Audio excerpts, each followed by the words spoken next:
बहुत समय पहले एक गांव में एक बूढ़ी औरत रहती थी जिसकी कोई संतान नहीं थी। उसके पास बस एक छोटी सी झोपड़ी थी। वह रोज जंगल से जलाने के लिए लकड़ियां इकट्ठा करने जाती थी। एक दिन एक छोटा सा सांप उसकी लकड़ियों के गट्ठर में घुस गया, लेकिन उसने इस पर ध्यान नहीं दिया।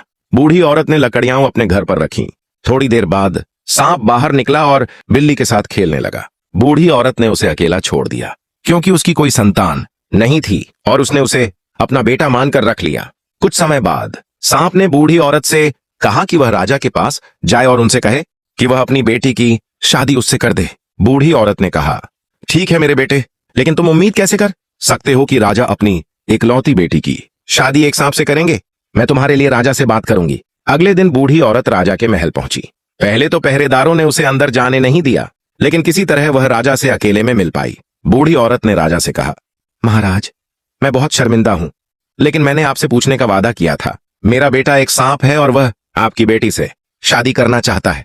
यह सुनकर राजा बहुत क्रोधित हुए और उन्होंने बूढ़ी औरत को सीढ़ियों से नीचे धक्का दे दिया, जिससे उसके पैर में चोट लग गई। वह लंगड़ाने लगी और सांप को कोसने लगी क्योंकि अब वह अपंग हो गई थी। सांप ने उससे कहा, अपने पैर की चिंता मत करो। उसने एक अंगूठी निकाली और बूढ़ी औरत पर फूंक मारी, जिससे तुरंत उसका पैर ठीक हो गया। सांप ने बूढ़ी औरत से फिर से राजा के पास जाने और शादी का प्रस्ताव रखने के लिए कहा।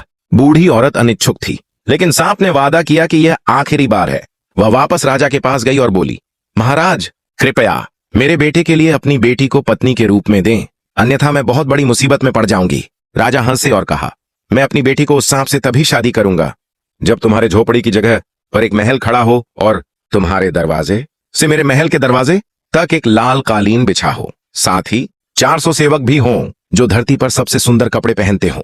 बूढ़ी औरत उदास होकर वापस आ गई, लेकिन उसने सांप को राजा की शर्त बताई। आधी रात को सांप ने एक अंगूठी निकाली और उस पर फूंक मारी।